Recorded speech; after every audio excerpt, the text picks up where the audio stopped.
This is the Average Guy Network, and you have found Home Gadget Geeks show number 270, recorded on July 21st, 2016.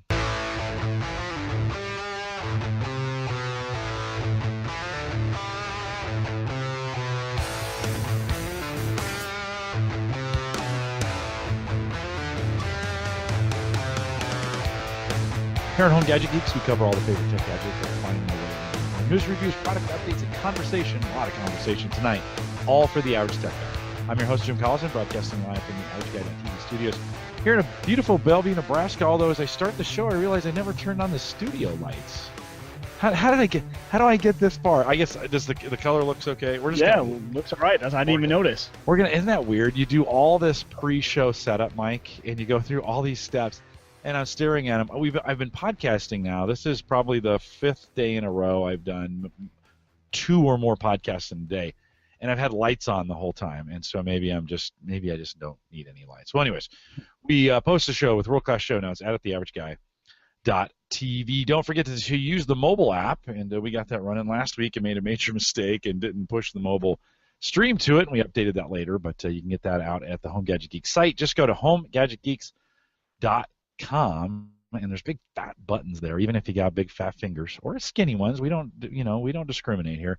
You can find the links to that and get it downloaded there. Of course, Home Gadget Geeks is part of the Geeks Network. You can find the links to this show, plus many other great podcasts, including Rich's, who's going to join us here in just a few minutes, out at thegeeksnetwork.com. We now have a Patreon link out if you want to financially support the podcast. You've been thinking about that or whatever. You can do that for a month, or you can do it for a year, or whatever you want to do.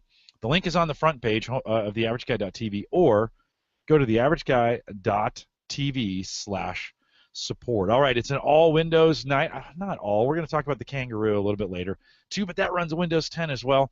Mike Wieger's back, joining me, close to owning a house and finishing the bar. Mike? I am 1 week away, so next Tuesday and Wednesday is the bar exam, and as far as today goes, I've had better days, but maybe that's a story for the end of the podcast. But yeah, a lot of big life changes coming up in the next month. By the end of August, I think my life will have completely flipped, and you guys will be seeing a new background. Hopefully, I don't even know where I'm going to put my computer in the new house, so we'll see what the background looks like. But yeah, a lot of exciting stuff. I heard a rumor: no more Macs, all Windows in the house, and you're going to buy a brand new Windows 10 PC. Yeah, I'm throwing out everything Apple, getting rid of it all. Just all these devices are just going away. Junk. So, because it's an all Windows night, so we cannot bow down to the mighty Apple. Well, and my story fits into not being the happiest with Apple right now, but we'll talk about that later. Hang on till the end of the show, and we've got an Apple story for you that fits right into what we're talking about with Windows. All right, you can't think of Windows and not think of Rich Hay. Rich is joining us. Rich, welcome. Hey, how's it going? Good. How are you, man? Well, I've been well. Running a little tired today. Had a trip up to New York City yesterday to talk a little Windows with the Microsoft folks and get ready for the anniversary update release. But some pretty exciting days ahead. Just 11 days until the big release on the 2nd of August, and lots going on. How you feeling about it? Certainly, you spent this time in New York, and I know we're not going to talk a lot about that. There's a lot of NDA stuff there that you'll be able to, a lot of embargoed stuff you'll be able to talk about on Monday. But for folks that maybe don't normally follow you, of course, WindowsObserver.com is your site. You're writing at the super site for Windows, right? That's correct. Yeah, I'm writing super site for Windows, IT Pro for Windows, and the Dev Pro sites for Penton Technology now. And then, poor little old WindowsObserver.com hosts the podcast, which I did. I grabbed a .tech domain name for my podcast. I did observe.tech, which I thought was kind of cool. But I did surpass 200 episodes a few weeks ago, so I'm cranking them out like that. Didn't record today because I was eagerly sleeping after a late arrival return from New York last night. But we'll be recording the podcast over the weekend just to kind of get caught up with where things are. But lots going on. A lot of people watching very closely this anniversary update to see what it brings to the table, which if you're in the fast ring and you're testing it, you kind of know. But what I've learned really recently is that there's a lot of folks that just don't follow it as closely as we do. And whether you want to call them normals or everyday users or whatever, they just, they may be on Windows 10 now. I'll use my wife as an example, but she doesn't understand the differences and what's there and what's not there. So there's a lot of folks out there who have gotten the free upgrade, which, by the way, expires 1 week from tomorrow. And, I don't think they even know this big update's coming in 10 days. So it'll be interesting to see how that's received. You know, Rich, interesting thing happened to me the other day. I was working on my wife's computer, and it looked like Windows 10, but it wasn't like the Windows 10 I remembered. And I had actually installed an early Windows build from last year when we were Oh. right. This would have been, I want to say, May timeframe, and Oh yeah, it even before the yeah, initial release of the Windows 10. the final, before we started seeing the final bits, I had, Right. and I don't, I was setting it up, and I'm trying to get it on Windows 10, and that thing had not updated. It was what Wow. 1511 is the current I don't know Current what we branch. call it, Yeah. current branch Yeah. that we're on, and so it wasn't that 1504 or something like that. I Oh was like, wow. holy cow, how did I let this PC go as long? So if you got Windows in the house, might be, Yep. especially with the anniversary update coming up here. You mentioned this earlier, Rich. I'm sorry, August 2nd. You Yep. might want to check and just kind of go. The easy way is click on the Windows button, bottom left-hand corner, and just type in VER and hit enter. It'll take you to the version, and a really Yep. nice screen will come up. With- It's got all the details, right, of Yeah, that's everything correct, that's and it should show the current version that's installed. Now, because Windows 10 in the home environment, most people who are on Windows 10 Home, updates are automatic. So when this update does roll out, and it starts on the second, it doesn't mean everybody will get it on the second. Then your system should pick it up at night when you're not using the computer, install it, reboot, and you should yeah. have it one morning when you wake up. Right now, 14393 is in the fast ring. Is it too late, Rich, for folks if they wanted to jump into the fast ring and get that update now? Is it too late to join the Insider program and do that, do you think? No, I don't think it's too late. Now, there is a bit of a delay. So when you take a system that's never been in the fast ring and you flip it, you turn that switch on, which the setting is embedded now in, I have to be careful here. It's even in version 1511. So the November update even shows it this way, is that there's an option for the Windows Insider program to switch to slow ring or fast ring.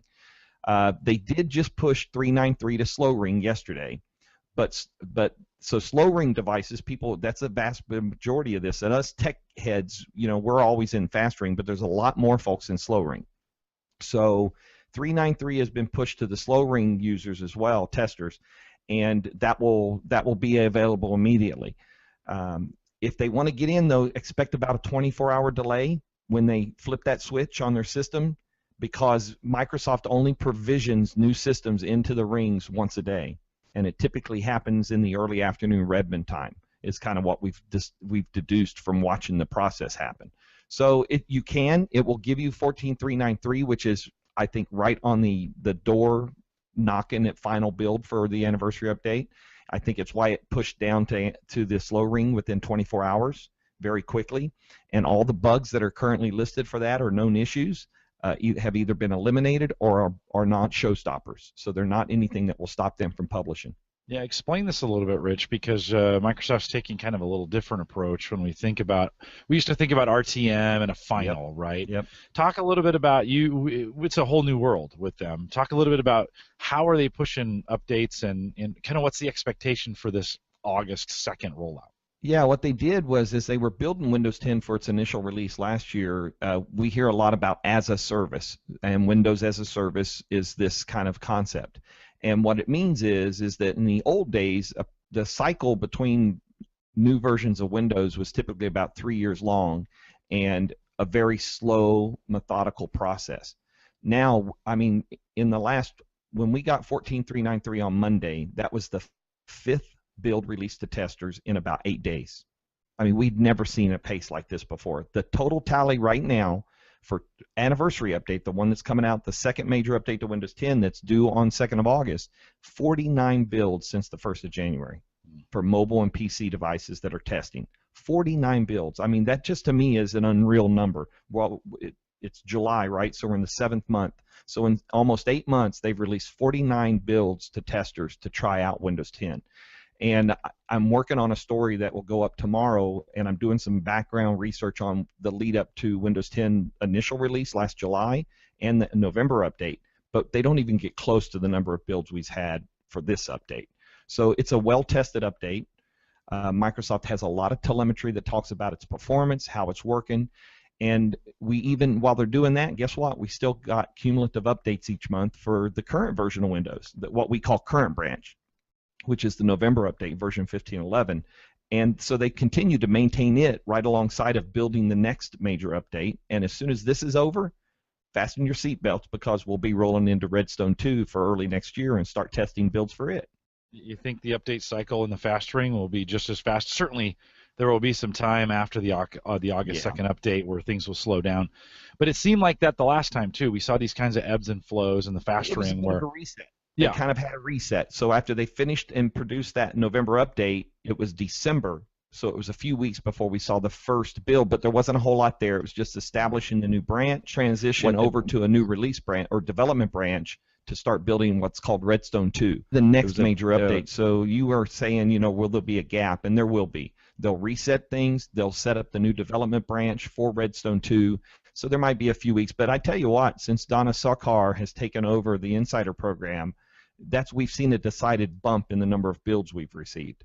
And that's not saying Gabe All wasn't doing a great job, but she just has a different approach and a different tactic, and I think they're of the mind that the more builds they put on testing machines, the more data we get, the better we can make the system run.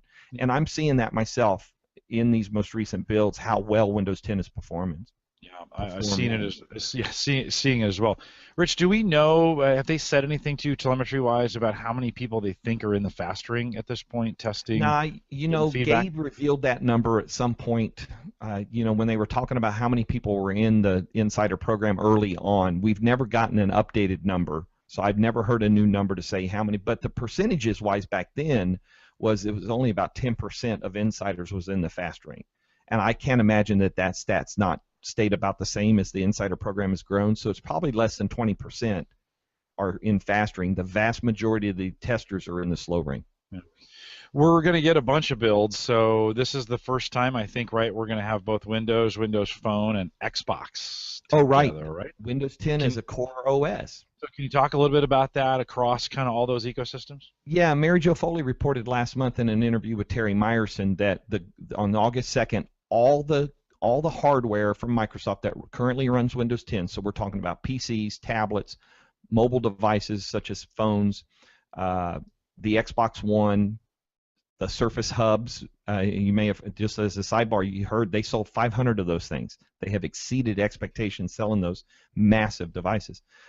So anything that's running Windows 10 as a core is going to get this build starting on 2nd August. It'll be a slow-paced rollout. It's not going to be everybody all at once. I don't think the internet can handle that. But so by Microsoft building this single core of the OS, it allows them to kind of develop the key pieces and then build on top of that for each unique device. So whether it's a large screen, small screen, 4-inch phone, whatever it is. So when they start this rollout, we fully expect it to start out to everybody, but just at a very steady pace. Yeah, how long do you think? And we're all guessing, like nobody knows. But this is complete. You hang out with the guys from Microsoft every now and then, and got some good ideas. Anything? Are they expecting a month? I mean, a week, a month? Have they given any indication? I mean, there's a lot of. How many? You keep track of how many PCs are running Windows 10, right? Yeah, the latest numbers are from early May. Yeah, and what do you think? Microsoft told us 350 million users or devices, and they keep using different measurements. They say active users, they say devices, and interestingly enough, this week in Orlando, Florida, just down the road from me, is Microsoft's MGX, which is their annual kind of employee pep rally. And in the first day, Bloomberg reported that Satya Nadella, it didn't come out of MGX, it came out of the quarterly earnings the other night. Satya Nadella said they are going to start releasing more regular information about the number of users on Windows 10 by referring to active users. So just like Google does for Hangouts and Google Plus and that's kind of the standard measurement for usage of a system. So they're talking about providing us these numbers now on a monthly basis, on a standard, regular monthly basis. But the latest numbers from early May was 350 million users, devices, or whatever it is they're counting. So it's a lot of people. I asked yesterday if there's any updated, and it's the same number. There is no number to be given at this point. Now, come August 2nd, they might do that. Yeah. How long do you think that'll take to? I mean, if you're just thinking about, if we think about the December, that update, and then last summer, a couple weeks, you think maybe because remember a lot of people complained like I didn't get it yet. Yeah, and there'll be people who, if you remember right, the initial release of Windows 10 last July actually landed the night before. I was sitting on my computer and suddenly things popped. Um, November update, if I remember correctly, if you were an insider, you were already on the final build, and we found that out a little bit ahead of time. But that was a slower rollout. So I think that took 2 or 3 weeks before you would get to a point where everybody who was looking for it got it. So I don't think it's going to be an overnight thing. There's no way. Yeah. But I think we're probably looking at that 2 to 3 weeks. Do you think they might do the same thing where one of the last builds that we get, and there's still plenty of time to get builds, do you think one of those last builds for us on the Inside Ring will be the final build? Do you think they'll do the same thing that time, this way? If history holds true, before the official release last July, 2 weeks prior, 14 days, we had build 10240 in the Insider Fast and Slow rings. That was ultimately the initial release of Windows 10. For the November update, that was 10586. We had that 7 days ahead of time. Today, we're at 11 days before the final release. And with Windows as a service, there is no more need for Microsoft to ship this gold code off to a factory somewhere to produce hardcore DVDs, and press DVDs. So it's certainly feasible. But I've written 2 articles this week looking at 14393 and the known issues. And if you look at the bugs that are in this build, they aren't showstoppers. In fact, as of yesterday, 2 of them have been completely addressed, and there's only 2 remaining known issues on mobile, both of which don't affect a wide variety of handsets, but it is impacting some users. So they are things that could be fixed even now through a cumulative update. They send out a quick patch and like a driver update and fix it. Or they do it post-release right there early August, because if you think about it, August 2nd, so the first patch Tuesday of the anniversary update's life is the following Tuesday. So they could even release a cumulative update on the day they normally release them. Rich, when I think of the features that are coming with this on the desktop, let's just say laptop, desktop, right? The Windows 10 we traditionally think of. When I think of the features that are coming with this that I've seen in the build that I'm most interested in, I think of the Cortana improvements. I think of the writing, and that's not what they call it, but the ink everywhere, right? The ability to write just about in everything that only came in Edge before, and now that's coming in a lot of different places in Windows. And I think about Windows Defender being improved. And you have to think about Edge too. I think we're going to get a new version of Edge that comes with it, that has LastPass support, right? So that's right. Yeah. Some really great improvements. So 1, what are you most excited about? And 2, anything I didn't mention that's coming that you're excited about? Well, the first thing I think I'm more excited about than anything is extension support. Microsoft Edge having the ability to have extensions. Because I'm really frustrated with the state of the internet right now and ads and how intrusive they are on some sites. I mean, I browsed to a very popular, I won't call them a tech website, but they report a lot of tech stuff. And when I pulled up the story, I clicked on the link on Twitter and it pulled up the web browser, and almost my entire page was filled with an ad that was at the top, and then I had to scroll to get to the story. So ad blockers, if you're respectful with your ads, I'll whitelist you and I'll let your ads show up. If you're abusive and you're doing things that just take away from the user experience, I'm going to block it. And so Edge, big deal, was supposed to come out in the November update, got pushed, if you remember, right? We were supposed to get extensions last fall. So we're getting extension support in Microsoft Edge, and every build we get new builds of Edge too, because Edge is integrated into the OS now. But Edge support, I think, is huge. Now, if you want to talk about the other features you mentioned, Cortana improvements, a lot of improvements on Cortana. If you were listening to the financials this week, Bing had like a 40% jump in usage from Windows 10 users because Bing is so integrated into Cortana and Edge and other features on the OS. So that's a good bump and everything you do with Cortana is Bing related. So Cortana improvements now have access to Cortana above what they say above the lock screen. So you can actually, if your computer's set to Hey Cortana to recognize, she'll talk to you without you unlocking your device.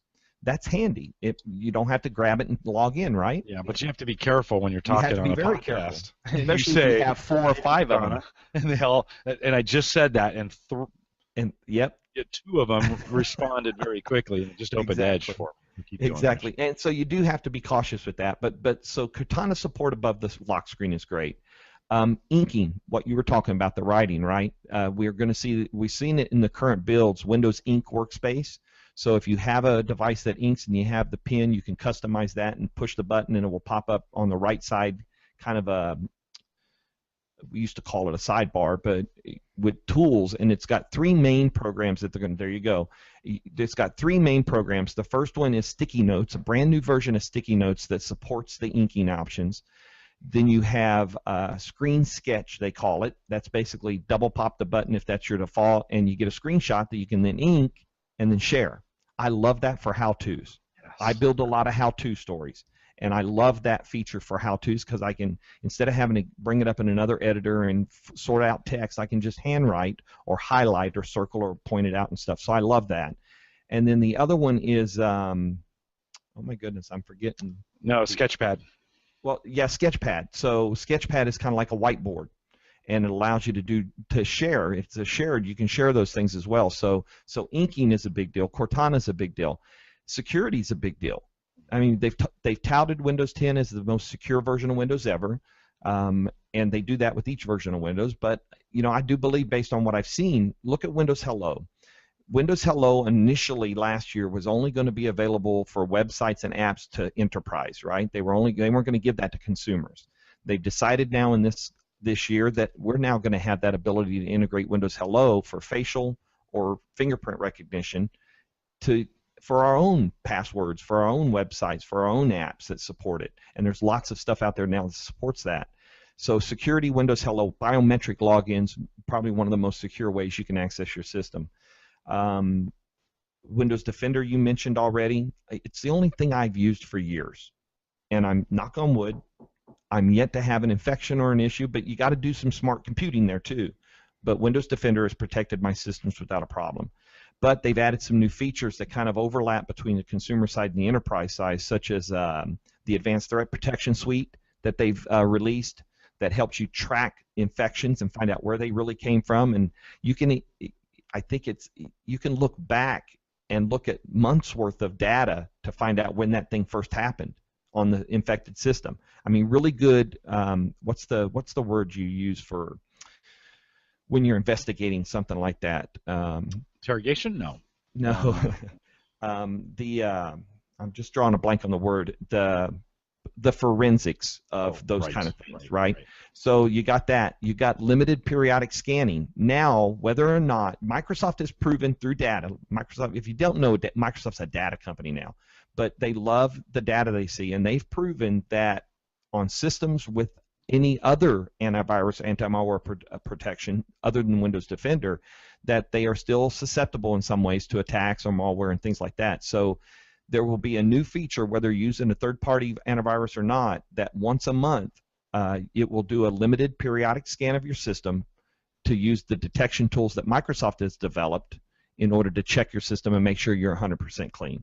So it won't interfere. It'll happen at night when you're not using a system, but that limited periodic scanning is another new feature that they've integrated. And then, of course, you got the Windows Information Protection. That covers both on the consumer side and enterprise side so that you can protect company data, but yet let it exist on the same device that you have personal data on. Some pretty cool features coming security-wise. Some good stuff coming. Mike, have you, and you muted yourself, Mike, but have you updated your Kangaroo? You've got the, you got the version of the Kangaroo, and put Windows 10 on. Kangaroo's the little device. Yeah, in my little. Okay. Yep, the little device, and they have a couple different docks for it. Mike, what have you done? And I've had that in the fast ring ever since I got it. I mean, I think that was the best way to kind of, for me, I mean, for the listeners out there, this was the device that Jim gave me to really get to know Windows, and so putting it in the fast ring was kind of fun. You got to be there on the edge of all these new updates and see how they're doing this, and it kind of helps you grasp Windows if you learn it that way, learn it through the updates. It's been nice, and yeah, the Kangaroo runs it just fine. Yeah, we picked one up too, or they sent one to me, and we're going to actually talk about that, Rich, after we let you go today. Okay. We've got an interview with. Sounds like a neat device. Yeah, we got an interview with Ben Chu coming up that we're gonna play in, but yeah, Mike, that's got that fingerprint scanner for it, right, to get you to log in, and so that has been great. You register 5 or 10 or whatever the number of fingerprints that you can put in there. And then, depending upon how you grab that thing, you can just put it on there, and Windows Hello, of course, kicks it in and gets you logged in. I went back to using that actually because I moved it just so I could start using it. It's right under the desk. You just reach down, grab it, and you're right in. Yeah, no, pretty slick. Of course, the one thing that I wish it had more, I mean, it doesn't have a pen, and Rich, you're right. I just grabbed my pen, I double-clicked it, and over in the right-hand side, when you double-click it, you get the inking options. That's right. What they're calling Windows Ink. Yeah. They're calling that Windows Ink Workspace. Yeah, no, that's very cool. I have found inside those spaces, especially the Sketchpad, but writing on a screen, you mentioned that, being able to bring up a website, click and write on it, and then shoot that to somebody, that has gotten super, super, very, very slick. Rich, when you think about Media Center, and I know Recluse had asked this in the chat room, and I know we thought maybe we had Media Center or a version of it coming in Windows 10, and then I heard wah, wah, wah, right? They've taken that out, right? What have you heard so far? Well, you remember last year at E3, where they tied it to was Xbox. Last year at E3, they announced the HD off-the-air TV receivers for Xbox, so you could not have to necessarily use cable. You could pull in off-the-air broadcasts and feed them into your Xbox. But they also announced last year that later in the year they were going to provide, you were going to get the capabilities on Xbox One to basically have a TiVo or a digital video recorder and be able to schedule and record and replay stuff you caught off the air or off the TV or off the digital or stuff. Well, unfortunately, just before E3 this year, they pulled back on that and they said, nope, we're not going to release that. Now, I don't know why. I haven't heard why. It could be regulatory type stuff because it's hard to get certified to have a box on the cable network, right? And to break that mold, because I tell you what, the cable companies don't want competition there. No. So it was unfortunate. The Xbox One, as it sets right now, has a very limited capability to pause and let you fast forward and rewind what you're watching on TV at the moment, but it is not at the level of a TiVo or any of those kind of DVR devices. Now, do you think, too, because when they released the new version of the Xbox, they kind of really are focusing on storage. Now, obviously, I know for a fact that the 500 gig is way too small for any person that even does an average amount of gaming. But will there be a limitation, do you think, in the future when they come out with DVR to, hey, you can only use the internal storage? We don't want people to be able to basically record to an external hard drive and then take that off somewhere and work around to get that stuff off? I don't know that they're going to bring back the idea of DVR to the Xbox One. The way the announcement sounded, it sounded like this is not happening. It has come off the table. We're cutting it completely, not just bumping it back. Not delayed. Okay. I just got the feeling as we heard that news come out before E3, because you would have expected that to be a demo type thing at E3, right? Right. Because they talked about it last year. I just got the sense that the way they put it out, that this was something that was off the table, which is unfortunate because I've got my TiVo, I feed my cable in through 2 cable cards, and then that gets fed into the Xbox One, and I watch TV through the Xbox One. But I would love to be able to get rid of a device.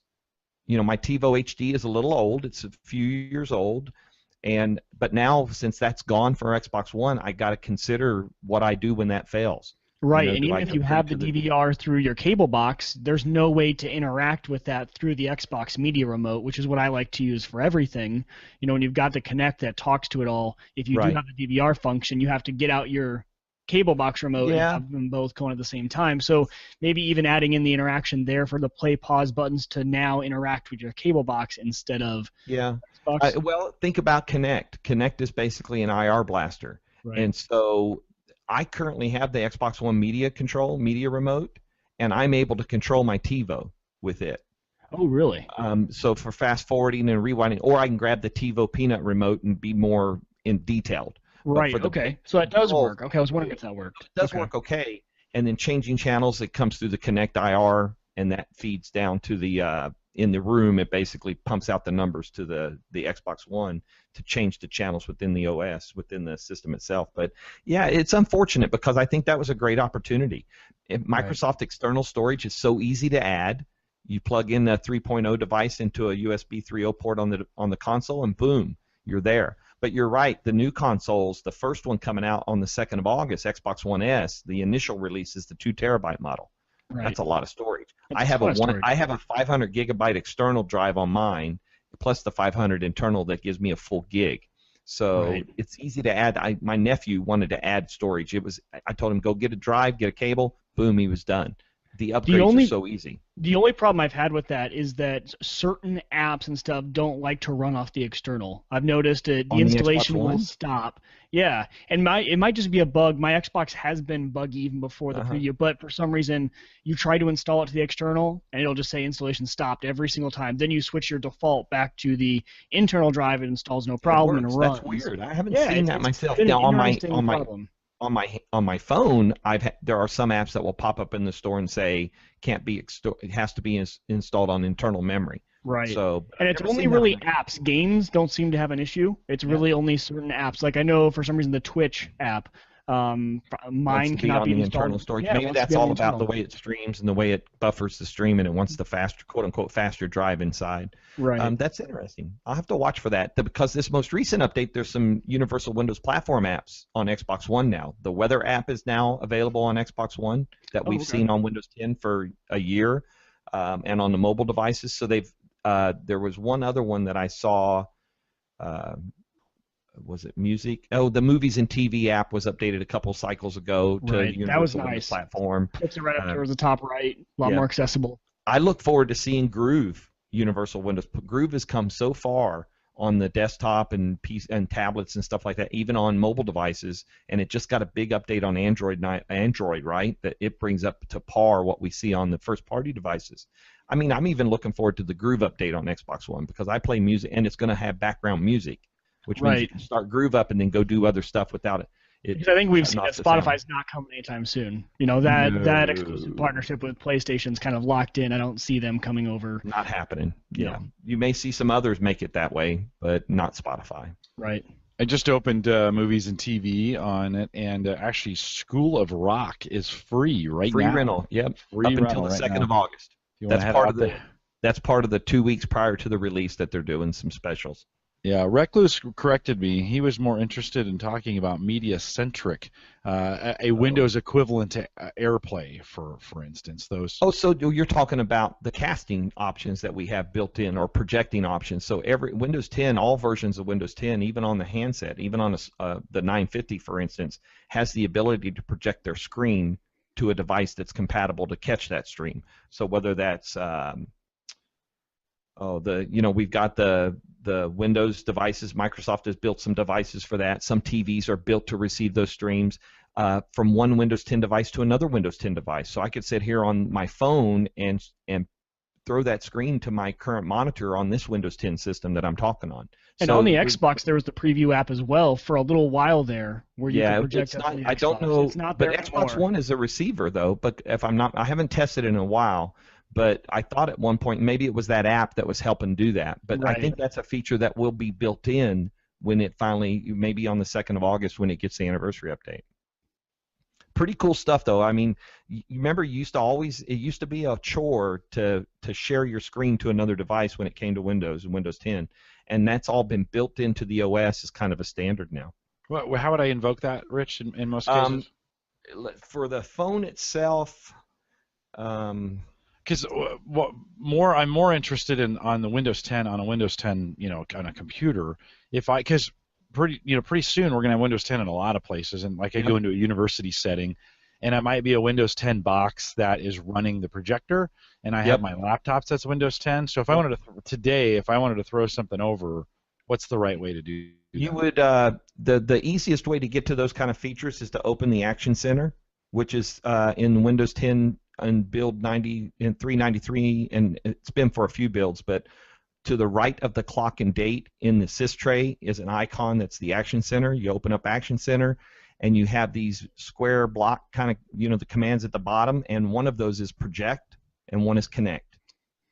And so one is about projecting your current screen out to somewhere. The other is about connecting this device to another device. So that's where you would go to invoke those things based on your handset. And I believe even on like the Lumia 950, you have the ability in settings, I think it is, to project and connect and stuff like that. So the project doesn't come up anything, but on the desktop. So if you're sitting on a laptop and want to connect to another device, that's where you go. It used to be in Windows 8. Remember, we would invoke the charms on the side, and you would find Connect and project there. Yeah, any apps that you Reclusec, any apps for casting from Android to Windows 10? I don't think. Not that I'm aware of, but I haven't dug deep enough to know for sure. I just did get an Android handset.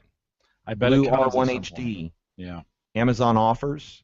They had a special Prime exclusive. I paid $59 for a 16 gig device with 2 gig of RAM, and it's a nice little device, and it's perfect for playing around with the apps and services on. But yeah, I haven't heard of anything specific yet. Although I do know now that Cortana, and you know how you can get alerts in these recent builds. You can get alerts from your Windows Phone pushed over to your desktop, right? Low battery alerts, kind of a unified message center. Yeah. Right? Yeah, and they show up in Action Center. Well, the most recent beta build of Cortana on Android now has that connection. So you can get your alerts off your Android into your Windows 10 desktop. Yeah, I don't think we're far. We're going to get this build out and going, and then I think you're going to see the next generation focus on bringing Android and iPhone where they can. Extending those. It would be much easier on Android than it would be on iPhone because there's so many exactly right. things down. Yeah. iOS does not give us as much access on the system level that Android does. Rich, 2 more things before we let you go because we've got another interview to get to, and I appreciate you coming out. But one is the store. In your opinion, what's the state of the store? We talk about it, we hear about it all the time, but I just don't. Are people using it? Is it going to work? What are your thoughts on the store at this point? Well, I have no doubt that people are using the store. The store is certainly getting used. Now, does it have some issues? Well, one thing that's happening with the anniversary update is that now there is a common store across all the devices. So in the most recent preview builds for Xbox One, the store looks very similar to what you see on the desktop, to what you see on the phone, to what you see on your tablet, wherever. So the phone is getting, and so that allows them to have a common centralized store at the back end, and then it just adjusts itself like a universal Windows platform app to the screen size it's being presented on. So you'll see familiarity there. They have some search issues, I think, because, for instance, if you go search Tweet It or Next Gen Reader and you don't put an exclamation point at the end of the name of those 2 apps, they don't show up in search. To me, that makes no sense. So I do think they need to do some tweaking when it comes to discovery. You may have remembered a few weeks ago some guy came out and kind of analyzed that and talked about those search issues. So could it be better? Most certainly. App discovery is a challenge. Now, some of the upgrades to the anniversary update, say for inking, for instance, they've built into the Windows Ink workspace a spot down at the bottom that says your most recently used inking-related apps, and then other inking. There's a link to the store to a special section that's all about apps that support inking. Same thing with Windows Hello. So you can actually discover apps. So they've built those kind of things, but those are curated. Those aren't kind of automatic searches or things like that. So I think they could do a lot better when it comes to the discovery aspect of things and the searching of things, because I don't think search is flexible enough to discover everything you would expect to find when you put a word in there. But the store, there's no doubt in my mind the store is working for them. They've moved more stuff into that. You can now discover. Look at search on Cortana on these recent builds. Today I was getting ready to see you guys, right? And I didn't have Chrome installed.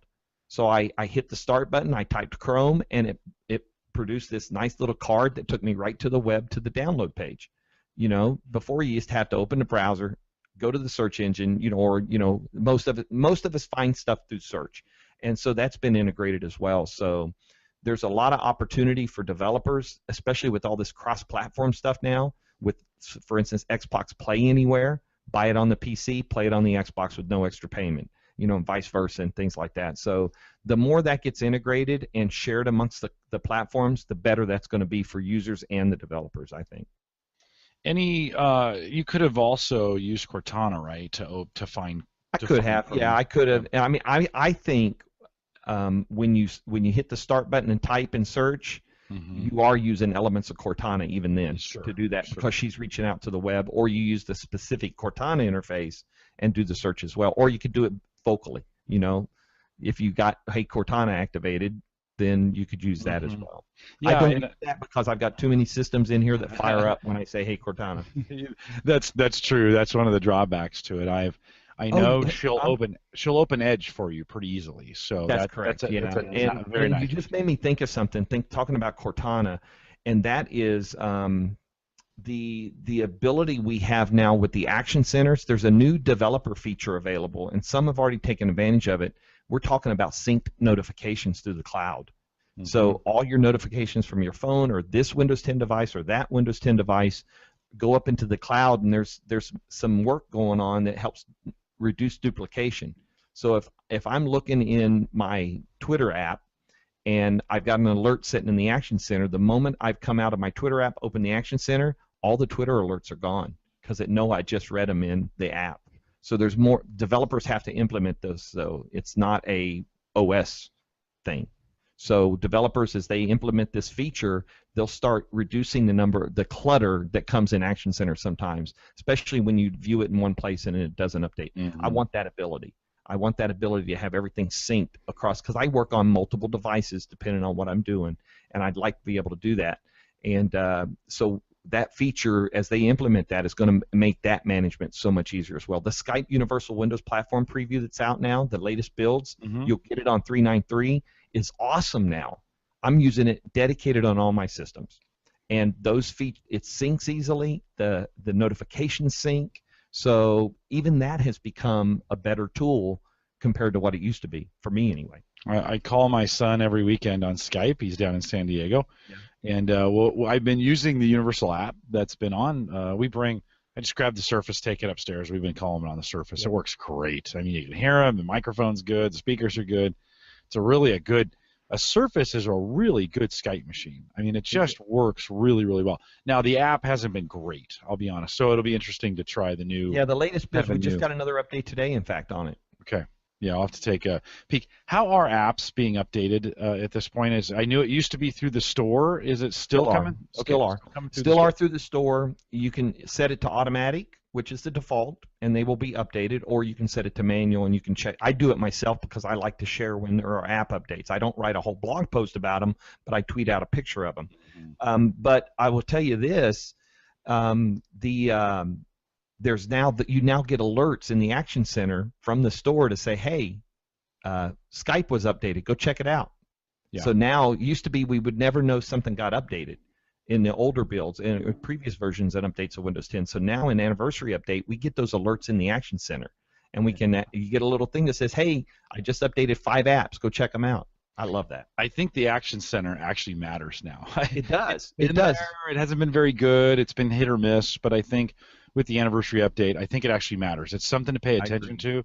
And like you mentioned, in the Action Center is also, if you're on a Surface, it'll go between desktop and tablet mode. Yep. It covers a rotation lock. Your notes are in there. All settings are in there. Airplane mode, location, quiet hours if you want to set those. Dimmable, your dim. If you want to the set brightness, the brightness, and whether it's connected on Bluetooth, VPN is in there. Battery usage, the project one we talked about, connecting.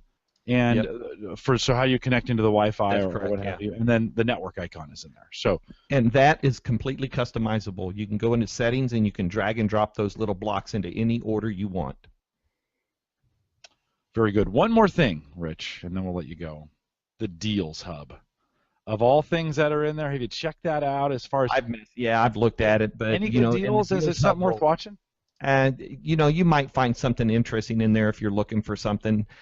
It will pop an alert in the Action Center that says, hey, the Deals Hub was updated, go look at it, and then you can scroll through it. It's kind of like their Red Stripe deals that they used to do. If you follow Larry Herb from Xbox Live, Major Nelson, he posts the weekly kind of deals with gold and things of that nature, so you can watch those. Some of those are in there for games, but mostly for the kind of what I would call casual games. Mm-hmm. So yeah, you might find something in the Deals Hub that is worthwhile, especially if a movie pops up that you've been thinking about watching, and all of a sudden it's only $2 to rent. Mm-hmm. It's kind of like School of Rock. Music, $7 albums. That's not bad. Yeah. If you were going to buy it on iTunes, it's going to be $10. You're going to be able to get it for $7. I forgot about the music stuff as well. They listed all: music, movies, TV, games, apps. So they have all the categories covered. Yeah. Now, interesting. It'll be interesting to see where that goes, including Red Stripe deals, which I think they're 50% or more off. That's right. That's currently empty at the moment, but it's saving a few bucks is never a bad thing. You know, and that's why I say, by the way, everybody, 1 week from tomorrow, that free upgrade to Windows 10 is history, and it is not getting extended. There's not going to be any last-minute reprieve. It's done. It's a real deal. It's a real deal, and it will be over. Well, if you're interested in following Rich, and I listen to Rich every single week, Observe Tech Podcast, you should head out there. You should subscribe to it and download, part of the Geeks Network, and Rich does a great job. Rich, you are now my go-to for Windows news. So I listen to you first. Awesome. Then I head over and listen to Windows Weekly. It's a little bit longer, and I put them on like 9 speed so I can get through it. I listen to you on 1.1 because you talk fast already. Yeah, I'm already a fast talker, I know. And so you blow through it, 20 to 25 minutes worth of Windows news there. Again, Observe Tech Podcast. You can find Rich at windowsobserver.com. He's writing for SuperSite for Windows. You can find him on Twitter at WinOBS. Rich, thanks for having me on, guys. Follow you right now because I think it's going to be a super busy news cycle for you guys. This next couple weeks is going to be pumped. We've got a very extensive content calendar ready to go on the super site that we're going to cover from front to back, top to bottom, everything about Windows 10 and the anniversary update. And at WinOBS is the best channel to pick up what I'm doing. Yeah, no, for sure. And it's exciting times, except if you're in the insider build. You're already pretty close to what's coming out. You're pretty close to the finish line, yeah. We'll get there. This is what's crazy about the insiders, right? The day comes, it's super anticlimactic because we already have it, and we've been messing around with it for months, right? Exactly. And so everybody's like, oh, the good news is there's hundreds, millions, maybe, hundreds of thousands, millions, whatever, of insiders to help those who are making the very much so. Is that going to be an automatic update for most people? It is an automatic update. On home systems, Windows 10 Home, Pro systems people can choose to delay updates, but on Windows 10 Home, it's an automatic update. And it's pretty different. I mean, it looks the same, but you get a ton more. I mean, the start menu it kind of changes, and we're getting closer to that kind of touch screen control panel that's less Windows 7 and more Windows 10. Yeah, we're making that. You know, they went back and got Windows 7 back in early last year when they released the initial build, and now we're seeing them really start to merge the two thought processes of Windows 7, Windows 8, and bring in the best of all of it. So it's a great OS. The settings, we could spend a whole show just going through the changes in the settings and the more settings they've gotten out there, and so lots of stuff coming up. Well, Rich, thanks for giving us 45 minutes. Not a problem, man. And great talking to you. We'll catch up to you after the Windows, after the August 2nd launch, and see if you still have any hair left. Sounds good, guys. Take care. Right, take care, man. Thanks for joining us. Mike, this is going to be kind of a different way of we've never done this before, is that we interviewed, and Rich, if you want to drop off, you can. Yeah, I'm trying to figure out how I do that. There he goes. We've never done an interview that we pre-recorded, and we're not an odd situation. Yeah, we're not going to play it in tonight, but if you're listening to the recorded version, you're going to hear it here in a second, because we're going to just I'm going to stick it, I'm going to edit right into the audio, and you're going to hear it, but last week, Mike and I got together before the show, before we talked with Edward and talked about Bitcoin. If you haven't heard that one, very interesting update on Bitcoin. You can go back and hear that. But Ben Chu, he's a director of Kangaroo product marketing there. Also, I think one of their engineers, and he's kind of, Mike, didn't you get the impression he's kind of the guy? He's the guy. He's the guy. He wears a lot of hats over there. I mean, he is, when you have something over there, you go to him. He's the Ben's a good guy and willing to, he's kind of the one that makes all the public appearances and talks about what's going on with the Kangaroo. Of course, Kangaroo's an InFocus product, and yes, they're the ones that make the projectors and some of those kinds of things. If you haven't checked it out yet, we've done a couple interviews and reviews on this Kangaroo product. Head out to theaverageguy.tv, and then in the search bar, just put in Kangaroo, and you'll see, I think it was 2, I can't remember. We had Ben on back in the spring, maybe, Mike? Do you think? Was that late last year? Beginning of the year. Yeah. Or maybe it was right. I don't know. I can't remember. I don't know. Isn't that funny how time goes by and you can't remember? But it was sometime when it was cold out. I can tell you that. Well, it's in Nebraska. That's a long time. Although global warming is getting shorter. Gosh. And as hot as it is right now out there. Oh, good. Blazing. Good God. Well, Mike and I sat down with Ben. We did about a 20-minute interview. We're going to play that in right now. That's going to make this an extra long podcast, so we won't spend too much time on the live show going. But here's Ben, and here's our update on the Kangaroo PC.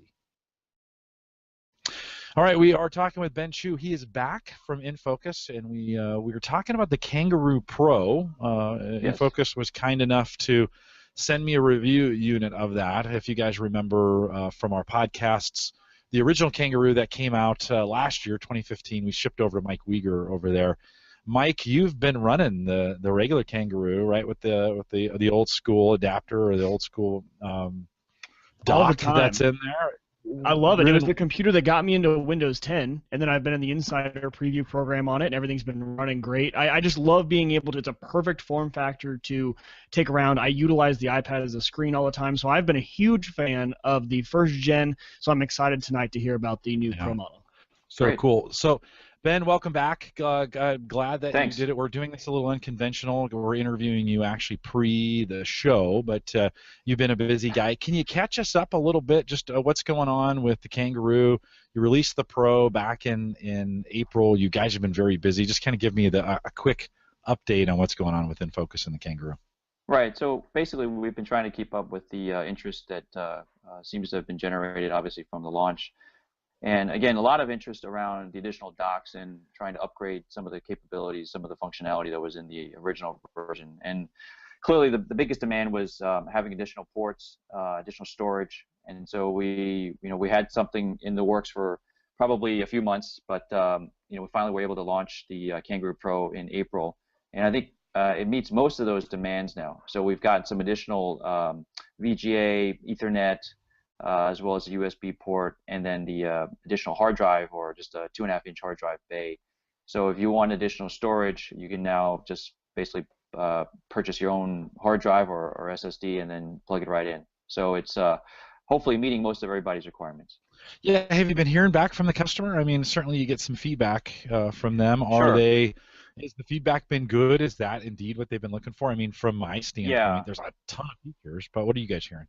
Right. So we've kind of gotten into this dilemma to some extent, where you as you expect, when you've got a product out there now for almost a year, kind of a couple of different segments out there, right? I think on the consumer side, for sure, there's definitely I think interest in having these additional ports. The question mark is around, okay, some of the other maybe vertical segments or on the commercial side, and so it's sort of a mixed feeling at this point. There's some interest still to see the additional, again, the additional storage and ports, but on the other hand, there's always sort of this pushback, hey, it's probably more than what some people want, and they just simply wanted the original. And so we're in this transition period to some extent on, okay, how do we satisfy at least the majority of those customers? So we're kind of going through some internal debate ourselves on how do we want to position this as we go through for the rest of the year. Yeah, and the original dock, Mike, the one that you're running, what are the ports on that, Mike? Those ones are going to be HDMI, and then a USB 3 and a USB 2, and then power. Okay, and right. and then the new dock that you're talking about is the one that I'm showing right here. So nice little pocket. I always call it kind of a pocket dock, because that's right. kind of the way it looks. So the Kangaroo portion, in fact, is still turned on. Batteries on this thing, which is kind of cool. I just disconnected it. We have it up in the kitchen now, and so we can just pull the unit out. This is the non-dock portion of it, the computer portion. Nothing's changed with this, right? Same specs. Identical. Right. Identical. And so the difference is we got this. We have the L-shaped dock, or the pocket dock, as I like to call it. And you mentioned a VGA, HDMI, a new mic, a new speaker. Yeah, audio this port. is speaker only, right? Or can I get a mic out of here? Actually, if you've got it on the headphone piece, I think it should work fine. That's my understanding. So there's the three-ring TSSR or whatever that is in there. I believe so. That's my understanding. Ooh, good. That'd be great. I'll have to give that a test. Yes. Because the configuration we're going to use this in here is upstairs in the kitchen. We're going to make it a kitchen PC, and I want to talk to it with Cortana. So we want to do that. We have to have a mic, and so I'll have to rig something up to kind of make that work. Then on the bottom, power, and then two USB 2 ports down here. Right. Ethernet. It's got built-in Wi-Fi and Bluetooth. As we look at the side, your USB 3 port is on the side there. Comes with it comes with this, but that's on this side, so we won't talk about that. And then the hard drive is kind of buried in the back here, actually fairly easy to get to. 2 screws, and you pop this off. Right. Ben, have you gotten any feedback when I was removing these screws to put in? And we won't do this live, but when I was removing these 2 screws, and I used a little screwdriver to kind of lift that off, it's kind of tight, and so I felt like I might break it if I push too hard. It did come off just fine though. Right, and this is the interesting, you could call it user testing, because we pushed this back to the engineering guys and said, hey, can we make it a little easier? And this is a debate on all these kinds of devices, because their comment back was, well, how easy you want to make it, because isn't that the point, that you don't want to make it so easy that it just pops out?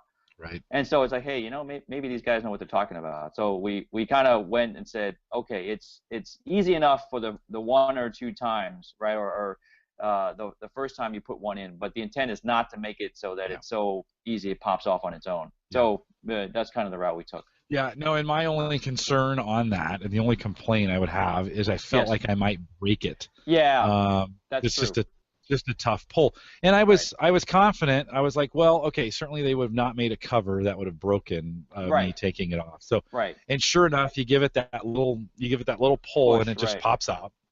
Just pops out for me just fine. And then 4 more screws on the inside. There's a metal plate.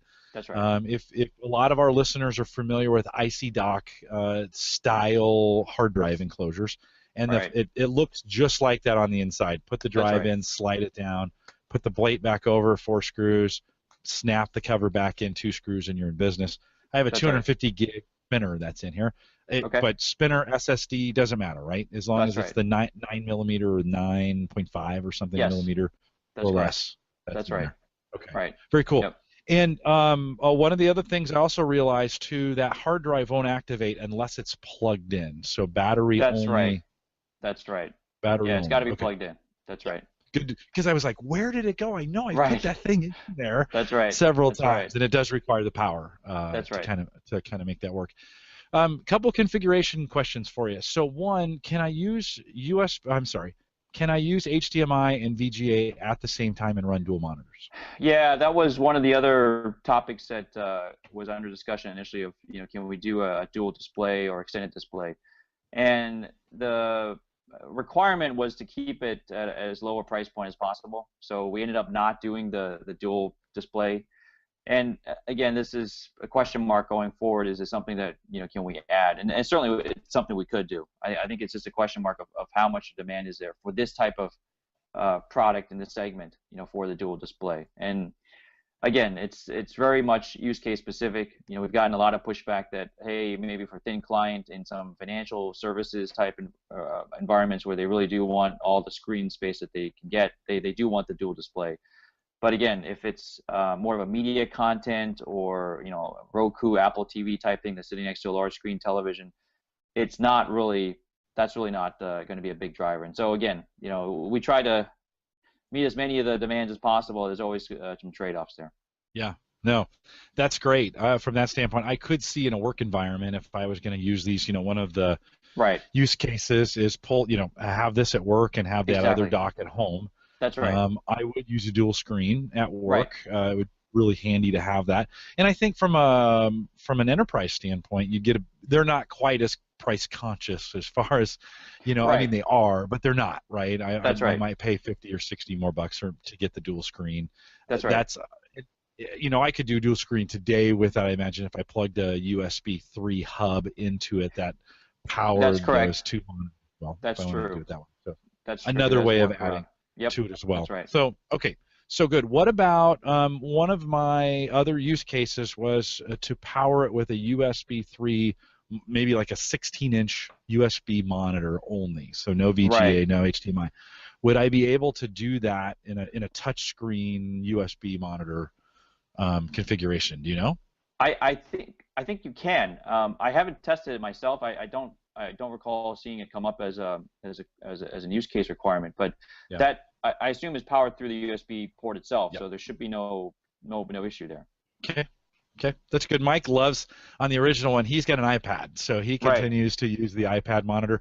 Mike, is that still working for you to use the iPad on that? It works perfectly. I love it. It's for travel-wise. It's kind of nice when I don't want to take a full laptop with me. Right. that with the iPad, throw it in there. It's tiny form factor, and if I need that full desktop experience for any reason, oftentimes it's for me typing papers and stuff like that. If I just want that desktop experience, that's what I've been doing, and it works flawlessly. Right.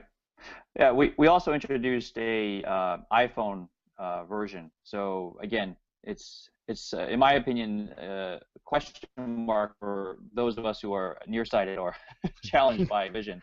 But it's also now available, and we'll also update it with Wi-Fi. So you can basically do it without having to go through directly through the Lightning port as a Lightning cable. So some other options. There's slightly there's an in-app purchase requirement. They're not part of the free version, but there's some other versions to consider now. Our current use case, as I've taken this to the kitchen, and we're actually going to make this a kitchen PC. So I'm going to get a 24-inch touchscreen. That will come out HDMI, and it'll have a USB plug-in, so it's perfect from that standpoint.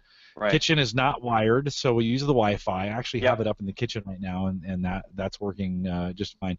Small footprint, so this could easily, with double-sided tape, stick to the wall. So that's kind of, we're going to double-side the back, back piece, and stick that to the wall, secure it to the wall, and then, of course, the PC will just cradle nicely, right in there, and hold that as well.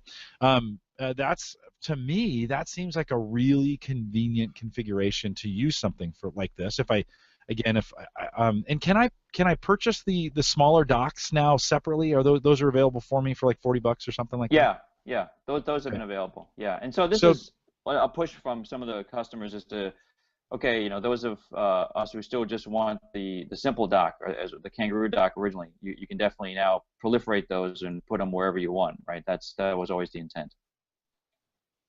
Yeah, and so it would be like it could be in the kitchen, and then in Mike's case, when we travel, this can become our travel PC as well. So flip it out of the main dock. I don't need all the drives. I don't need all these pieces. Literally take it out. It's still running. Right. Take it in the car, and Mike, in your case, plug the regular dock in, connect it to the iPad, boom, I'm off and running. Exactly. Well, now I didn't even know about the iPhone part of that. I think I would actually use my phone more than anything. Now, if I don't have to carry the iPad too, I can just have this and have it as as an option. As you said, maybe eye constraint wouldn't be good for long-term use, but if you need it in a snap, you've got it. That's right.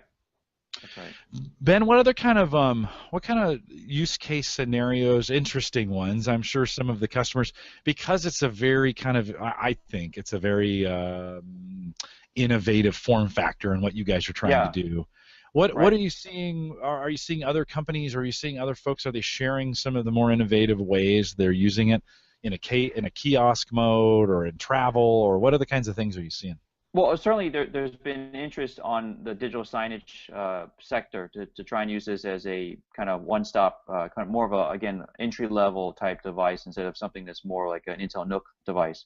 So there's been some preliminary feedback on pushing that out to, again, more vertical commercial installations, digital signage, or even digital whiteboard type applications where basically, just stick it behind a big screen and it becomes a smart whiteboard now, basically, because you can power through Windows, obviously.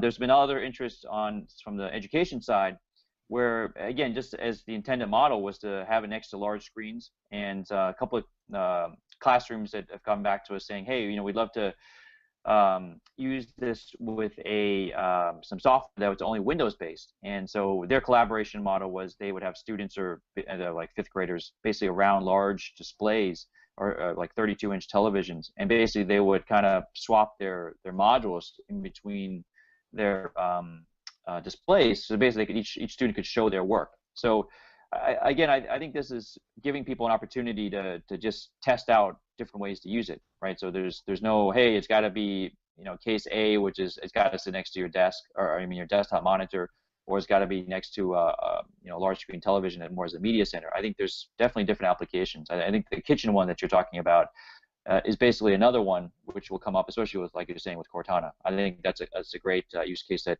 probably will become more prevalent, obviously, with Windows 10, with the update coming out soon. Yeah, well, one of the things we are, of course, with the anniversary update that's coming up this summer, you get some inking capabilities, and so in Windows 10, and so I want to go with the touchscreen in the kitchen. We are also setting up a family calendar that people can send events to, and it'll automatically accept them and put them on the calendar for us, and we can move that around. Weather has been a big, I want to have, there's some really interesting Windows 10 weather apps that look beautiful, and they look, currently we have this paired with a non-touch 24-inch monitor up in the kitchen, and they look beautiful on that screen. And so from that standpoint, really well. A lot of our guys in the community pushed back a little bit when we first started talking about this because the Windows version's still only at 2 gig of RAM. And there's a lot of speculation around exactly why it's a Windows licensing if you put 4 gig, because I still think 4 gig's a better Windows configuration. Are you able to talk a little bit about why 2 gig versus 4 and what you're seeing in that space?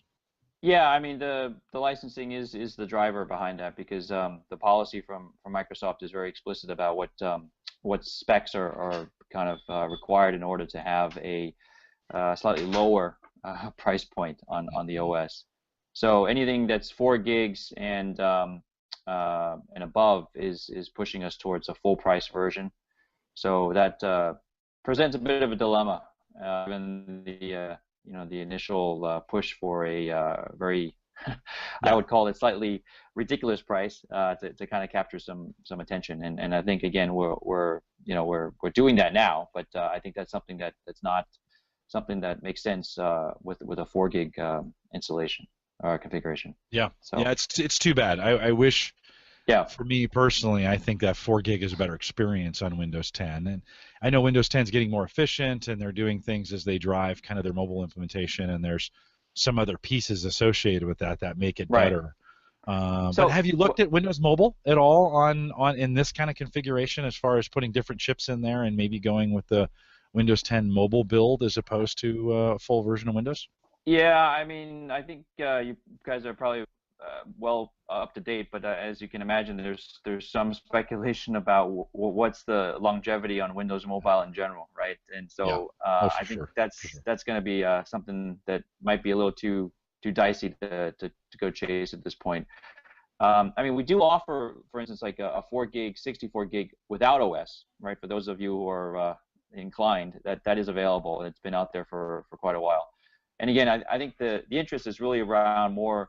Okay, what do people really want to do with this device, right? And we'll see how going forward with August 2nd, I think public availability, right, of the update. How much actually how much pain is there? Because it's funny because I personally have run into some challenge when updating, certainly with some of the fast build previews, and it's been a little frustrating because you could imagine that Windows or Microsoft would be aware of those situations where, hey, it's only a 2 gig, 32 gig configuration. They seem to always want to push you to use all the space, right? So it's and we have had people who've complained that, hey, I can't install the previews or the updates because of the limited storage, and well, the usual reaction is okay. Well, you could just install or put in a USB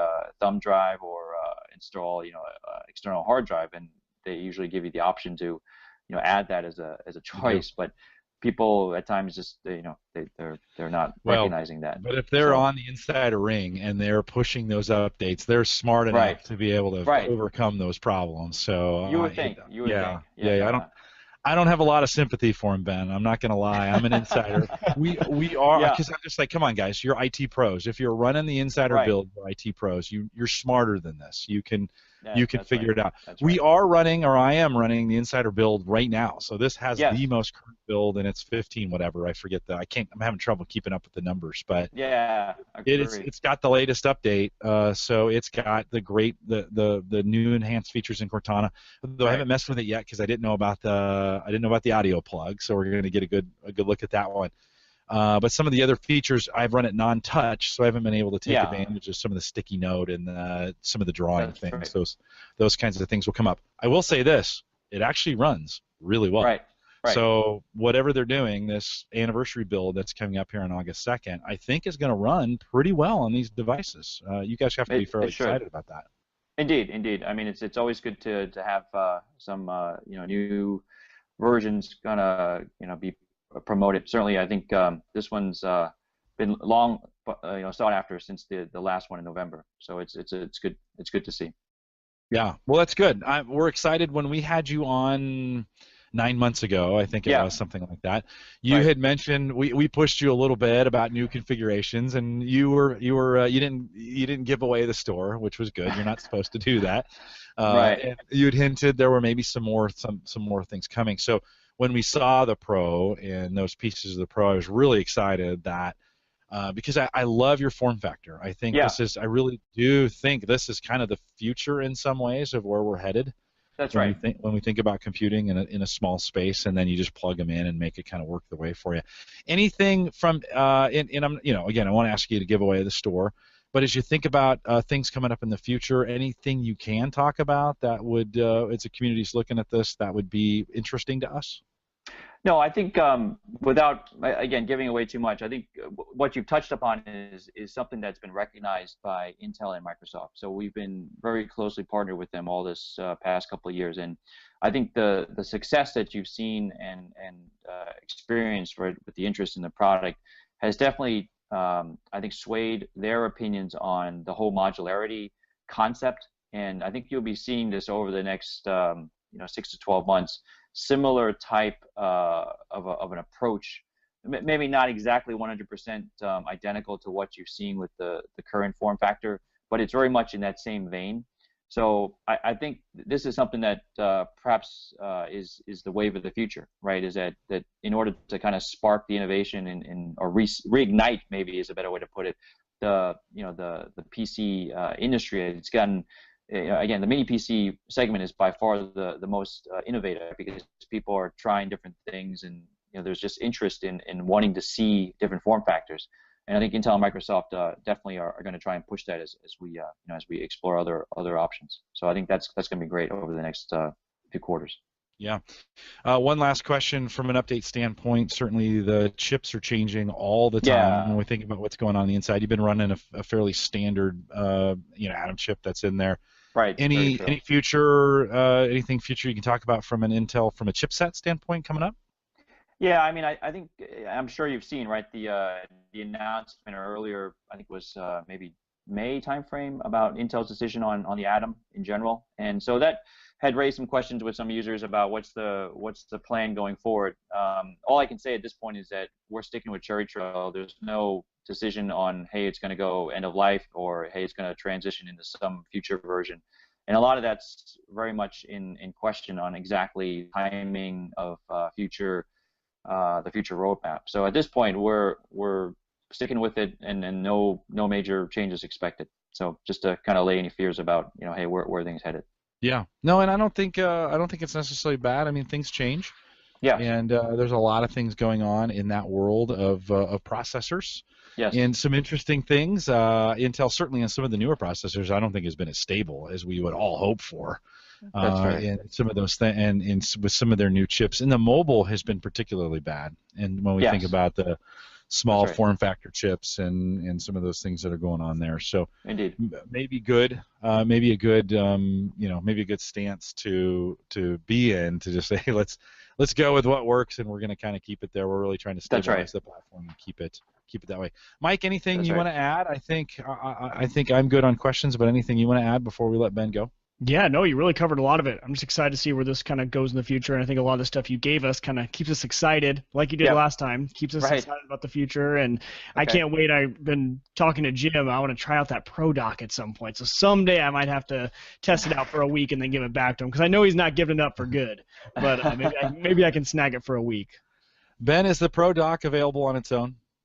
Yeah, that was the other biggest request. Now that it's been out there for probably 3 months now, right? And we're still debating this internally, because the problem that we're having is when you look at the pricing on the original one, it makes it kind of a question mark on how do we position the bundle. And so we're still working through that.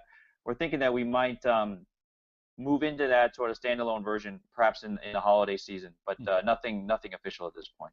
Okay. Okay. Well, I will. Mike will have to bring his Kangaroo over to my house, and he'll have to just set it in the dock, and then that'd be kind of cool though. Mike could give you a chance to mess with it on a big touch screen. Yeah, exactly. And you know, an interesting use case too, Ben, when you think about this of one dock and multiple devices. Sure. What does that mean if I'm in a household and everybody has their own device? Yes, you've touched on exactly where we've always wanted to take this, right? Is that you now have a shared device or I should say the dock is the shared portion that very much you can just swap your child or the parent or friends, right? Basically that becomes the de facto sort of plug, right? And that then is just universal, right? That's sort of what we'd always hoped to do at some point. Yeah. Well, it's almost like building the dock into a monitor. Right. And you just come up to it and slide. You slide in. I think when Microsoft is trying to that concept with Continuum. Yes. On mobile. Now, they don't have enough traction on the mobile side to actually make Continuum, I think, work. It's a great concept, but the devices aren't getting any traction. So that's right. But I think you guys have a Continuum-like product here, which that's when you think about it, right? I mean, it's that was very much at the very beginning. That was very much part of the concept was to have this, and you've hit it right on the nose. Is a Continuum type device. It becomes your the one device to rule them all kind of thing, right?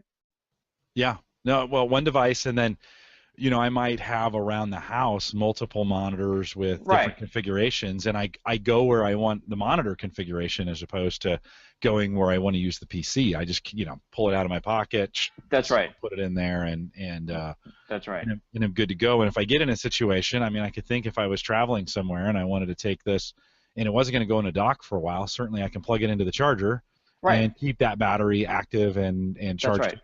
For various purposes. I mean, it's hard for me to think of too many scenarios where this doesn't work for me. Ben, I've even thought, like, I get in my car and I'm like, how could I come up with a dock that would attach to my sound system in the car and make this thing, be able to take it with me, and when it's in the car, it goes into, because it's got everything I need. That's right. That's right. So there's some thoughts for you if you're coming up with a car adapter. Right.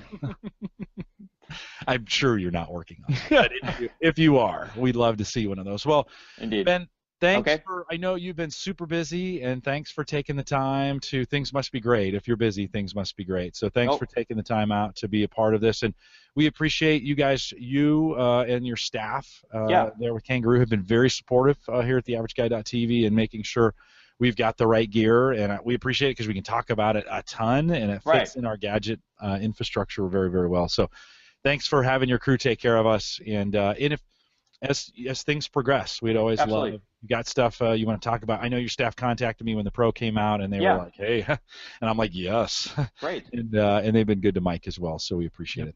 No, thanks for having me on, and I appreciate the opportunity to talk with you guys. Thanks again. You bet. Ben, we'll let you go, man. Thank you. I appreciate it. Have a great evening, Mike. Hang tight for 1 sec. Have a great evening. Take care. Thanks. All right. Well, that was a pretty good interview, Mike, that we had with Ben. Anything from the interview, as you remember, we're doing this a week later, but any additional thoughts that you had around the Kangaroo? You're still using yours. You've got the smaller dock. I've got the larger one. We talked all about that, but anything else that we need to cover? I think just overall, I like the direction they're going. I think after we had the first interview with him and the second interview, you always kind of worry after you see a great product, you really like it. The first one came out, we used it, I loved it, that maybe it wouldn't sell as well, or they had to change things, or they don't want to move forward with it. But I think as we talked to Ben, man, they're just excited about it. They keep having ideas for the future. We saw the second generation of it. It was a success. People like it. And so I think for me, I just like seeing that it's not stopping. It's definitely continuing and going forward, and that I like seeing them have the success they've had. I think it's a great thing because I think it is an amazing product. It's been one of my favorite products that I've had technology-wise in the past few years, and I think that says a lot because I've owned a lot of different technology pieces and a lot of Apple products, and the Kangaroo has definitely, for me, been my favorite tech product. Yeah, it's been good. It's up in the kitchen now. We're making it the kitchen PC, and a couple weeks I'm actually going to order a large 24-inch touchscreen that will go on the wall. And then we'll sticky tape the Kangaroo, and when and we've got the mount or the what do we call those things? What are we calling that thing? The dock. Thank you. Oh, I totally dock. lost my I was mind trying to there think for a where second. you were going. Yeah, like what do we call that thing? We're gonna I'm gonna attach the dock to the wall, and it'll sit right behind the screen, so you'll never even see it, and we'll hide those all those wires up behind it. And then the idea is that it's kind of the kitchen center. So you come in and you can check the weather, you can check the mail. We had a family account set up using Outlook, so that machine needed a new login, so it'd have its own login. So we have a Collison family account on Outlook that will go there, and you can send meeting requests, which is kind of cool. If I'm at work and I want to include the family calendar, I just include that email address in with the meeting request, and then from time to time, we just go through the email and accept those invites, and it automatically moves it to the calendar. That's a great way to do it. I didn't think of that.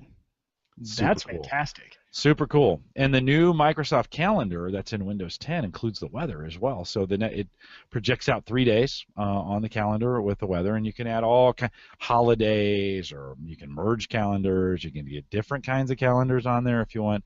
It's pretty cool, and so it's going to become the kitchen PC and go up on the wall. We had kind of a whiteboard calendar up there before, and with a little tack board, and Sarah's going to just get a separate tack board, to put next to it, so we can put notes and things like that up there.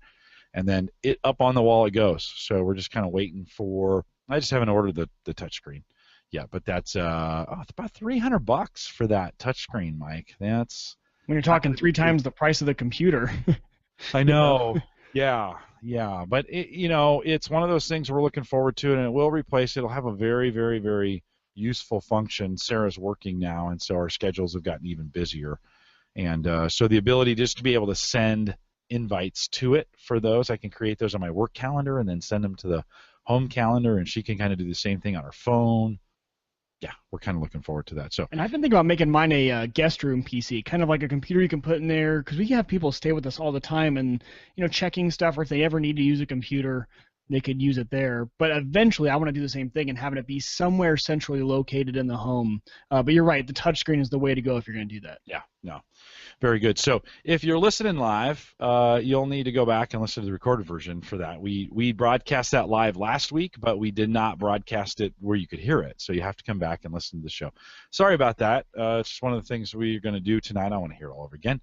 But you can, if you can just fast forward to that part when I release it this weekend and have a listen to it. Mike, you had a really awesome experience with the Apple Store today. I loved hearing it, only because, no, I'm kidding. It didn't really end up great for you, but talk a little bit about it, because it's one of those tech. It's not an Apple thing. It's a tech guy thing. So. It is. It's a total tech guy thing. It's something that you're gonna run into if you ever deal with any sort of warranties. So, sure enough, over the past 2 weeks, my iMac, to make a long story short, has been crashing, like completely crashing, almost as if you just pulled the power cord completely black.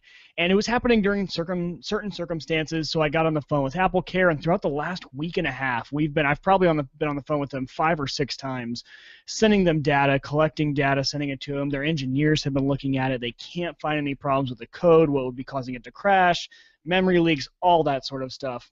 So eventually today they said, you know what, just take it to the Apple Store. I think it is hardware. We can kind of, we've done all this stuff. So I have this case ID with Apple that is just pages long. When I got to the Apple Store, he was scrolling like, oh my gosh, you've done a lot of work with this in the past week. I said, yeah. So he started looking at it, and he said, okay, don't worry about it. You are 3 months out of Apple Care, but Apple's notorious for counting you in. Okay, you're 3 months out. We'll still put you under Apple Care. I was like, awesome. They're like, we're going to do the service for you for free. Don't worry about it. I was like, perfect. He goes out, he comes back, he's like, better yet, how would you like a new computer? I can replace your computer for you. But that was after you and I podcast about it. Yeah, right. No. I didn't pull any cards, I didn't say anything. All right. No, and so he comes out, he's like, well, how would you like a new computer? We can just replace it. And I'm wondering if it was because of how much work we've done with the Apple Care Center. I wonder if they were actually intrigued with what was going on. That would be my guess, is they really want to take a deep look into it.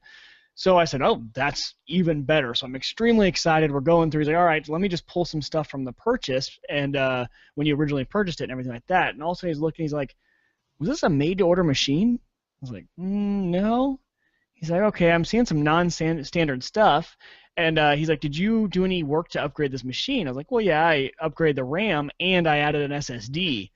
and all of a sudden, just like slam on the brakes, pump the brakes, you open to the iMac, which on these computers requires a lot of unsealing of glue, and it was a fun home project to do, but apparently that will definitely void any sort of Apple Care that you have with them. So I went from having my repairs paid for to getting a new computer back down to, we can't fix any of this, we can't give you any discounts, you're going to have to pay to fix it, or they were going to give me a very nice discount on a new computer. But so yeah, long story short, I guess, with this sort of stuff, whenever you are doing your own home replacements or anything like that, and for them, their thing is, hey, we seal that for a reason. We want to be able to count out anything you did.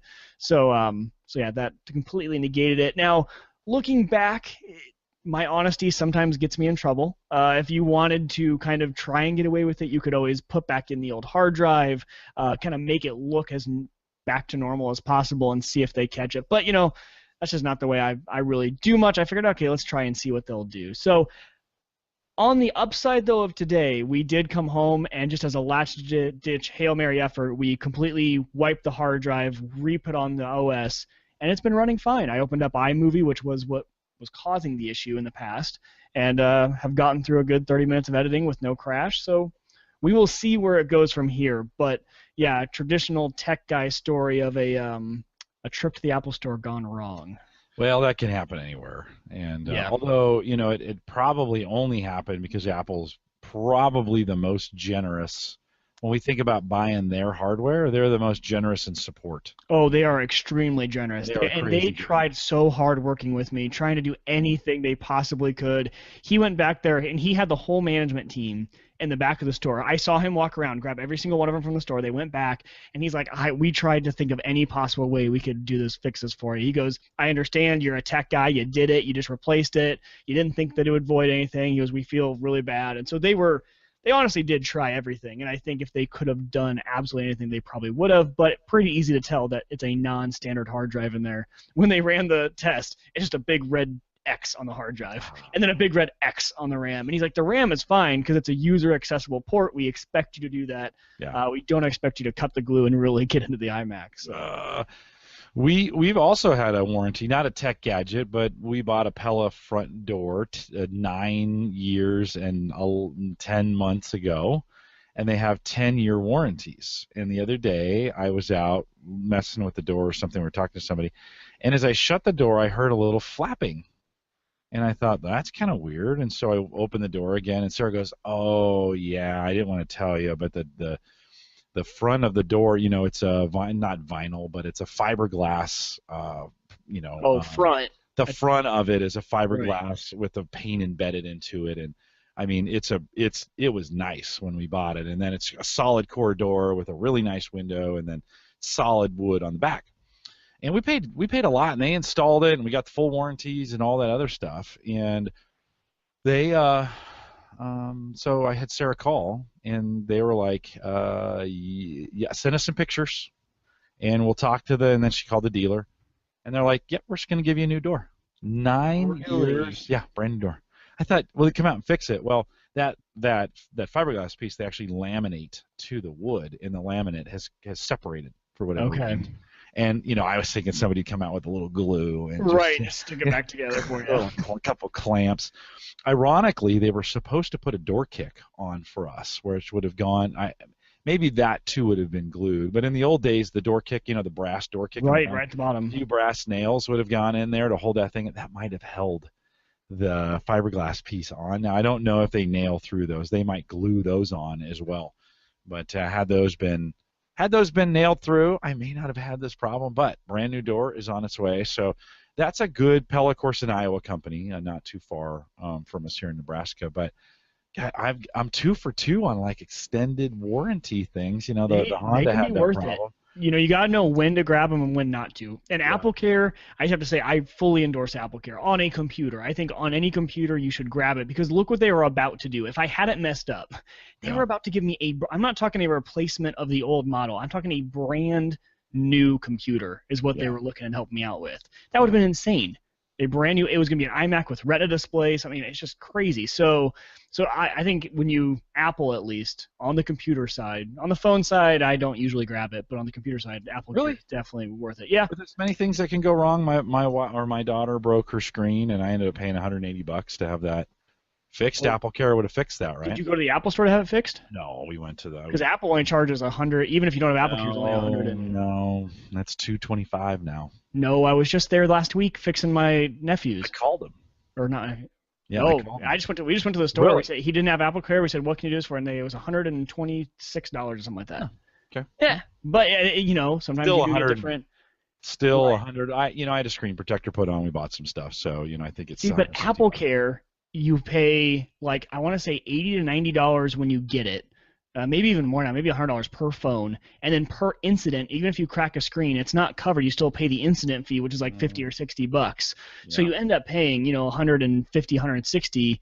It's worth it if you have 2 incidents, I think. But if you're only cracking your screen once or not at all, sometimes it's not really worth it. Yeah, that's good advice from a phone perspective. We paid. You're gonna pay $150. Let's just say you're gonna somewhere you're gonna pay $150. Right. And so a $50 deductible, blah blah blah blah. It's first cracked screen we have had in a long time. So they've gotten pretty good. Yeah. No, I'd say she didn't have a cover on it, which I told her, let's put a cover on. No, I don't really like those. And right. I let her, she's really careful with her phones, and I let her, she just happened to drop it and hit the corner of the register and the heater register on the floor. Oh. And it hit it just perfect. Now, I had put a Tech Armor screen on mine. We had actually reviewed that for Tech Armor way back, and I put that on. And Mike, I had it in the basket on one of those B cycles that we have here in Omaha, unprotected. I just throw it in there, and that thing was bouncing around in there, which I shouldn't. I've got a case. I've got a case on the back side, and it actually caught the corner of the Tech Armor screen and cracked that.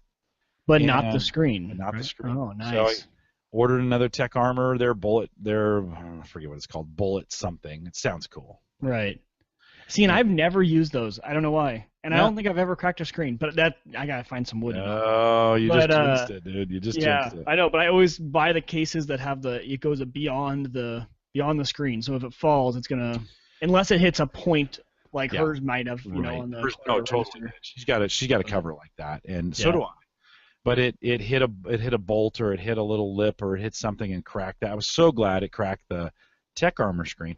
Lifted that right off, and the new screens from Tech Armor, they don't have that. You used to have to have all that. You'd put this liquid on. You have to get liquid on your fingers, and nope, pull it out. It's got a thing. Pull off the back, stick it on, and you're done. Nice. And it's been great. So it's one of those. And they say if you don't get it right the first time, just gently peel it back off and stick it back on. And I'm kind of a Tech Armor fan. They've got some good stuff, and pretty inexpensive. I think I paid $12 for it, so pretty good. Well, with playing in that extra piece, we're going to go a little long here, and so at least on the live or on the recorded part, we're gonna close it up. We'll stay around for a little bit for you guys on the live show. Remind everyone that we have a new Patreon link that's out there. If you're not familiar with Patreon, it allows you to support the show financially if you'd like to. Last week I created a $1 option. You can do it one time if you want, whatever you want to do. I kind of created it because I talk about it on the podcasting show that I do with Dave Jackson. But if you're interested in financially supporting the show, that's a way to do it. Head out to theaverageguy.tv/support or theaverageguy.tv and look for the Patreon link. It's up in the right-hand corner. Check that out if you're interested in doing it. No pressure. Just whatever you want to do. It's just, I've had in the past people say, I don't want to use your Amazon link, but I want to financially support you. And Patreon is a great way to do it. There's a $1 and a $5 option. You can do it for a month or a year or whatever you want to do it. That's great. We'll appreciate you. Paul Brerin actually supports the show and was kind enough to make that Patreon support link to us. So, Paul, thanks for your support of Home Gadget Geeks. You can contact the show if you got questions for me, and many of you do. Send me an email, jim@theaverageguy.tv. You get that email address, by the way, if you sign up for the newsletter, which I've done 2 in a row, Mike. Unbelievable. I've gotten 2 out. We're on a new weekly format. And they're great. I have to put that in there. I love them. Good. Well, it took me a while to get there, but I think we found a winning solution there.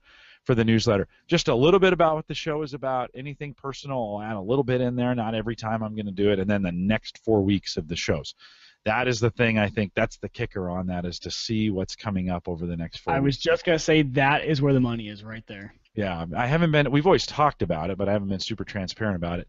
You can get those. You can get those out there in the email if you want to sign up for it. We mention them at the end of the shows, and so sometimes you guys hear it there. But it's always nice to get that information right up front. Of course, the AverageGuy.tv platform, both web hosting and media hosting, is powered by Maple Grove Partners. Secure, reliable, fast hosting from people you know and you trust. You know that's Christian. Head out for more information. Plans starting as little as $10 a month. MapleGrovePartners.com. We want to thank Roger out at WLMN Radio for broadcasting this live. He retweeted something, Mike, that I tweeted the other day. So he's out there. But Roger, thanks for supporting us as you broadcast us live on terrestrial radio every week. I think it's 9 a.m. in the Eastern Time Zone out there at WLMNradio.com. And you can listen to that online, although you guys download it, so that's fine. But Roger, thanks for doing that as well.